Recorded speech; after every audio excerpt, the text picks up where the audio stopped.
Hi, welcome to Bookie. Today we'll unlock the book How to Win Friends and Influence People. Many of us are familiar with or have even read this book. It has continued to gain popularity and receive acclaim from readers around the world. It has also been published in many editions. Data shows that this book has sold tens of millions of copies worldwide, a truly remarkable number in the history of publication. It provides people with guidelines for dealing with others, in addition to sharing many ideas about how to live a happy life. Numerous people have benefited from it.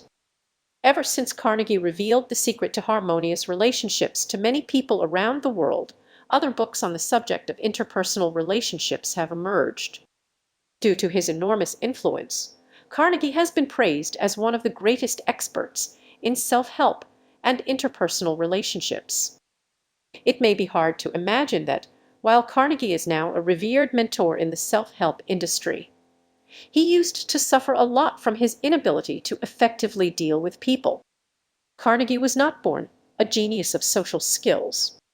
He learned from his own personal experiences and turned them into assets. Carnegie was born in the 1880s in a small town in Missouri. His family was poor, so he was always hungry and cold. Due to malnutrition, little Carnegie was rather skinny and short, making his ears, which were disproportionately big compared to his head, seemed even larger. Because of his big ears, little Carnegie was often teased by his classmates. One day, he got into a fight with a boy in his class. He said something very mean to the boy, who became so furious that he threatened to cut off Carnegie's ears. Carnegie was terrified. In the next few days, he kept worrying about his ears being cut off. He was even too scared to fall asleep, fearing that his ears would be cut off in his dreams. But this was not his only concern. When he was a kid, Carnegie would dwell on anxieties to the point of tears.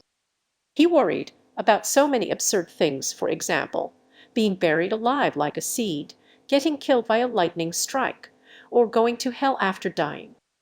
He also worried that no girl would ever want to marry him, or that he would be kidnapped by aliens.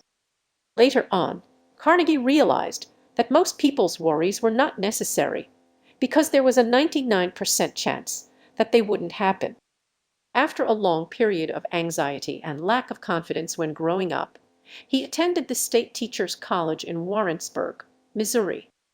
Here, he took an interest in debating and became very fond of it. So, he attended debates and public speaking competitions frequently, painstakingly honing his speaking skills. He won the majority of contests in which he participated and gained great confidence from giving speeches. Gradually, he realized that this could be his lifelong career. Afterward, Carnegie started to give inspirational speeches around the world. He wrote many self-help books, like How to Win Friends and Influence People, How to Stop Worrying and Start Living, and How to Enjoy Your Life and Your Job. His courses teaching interpersonal skills started to be held around the world. A worried little boy with low self-esteem finally became the great mentor of self-help we know today. The book we are going to unlock today, How to Win Friends and Influence People,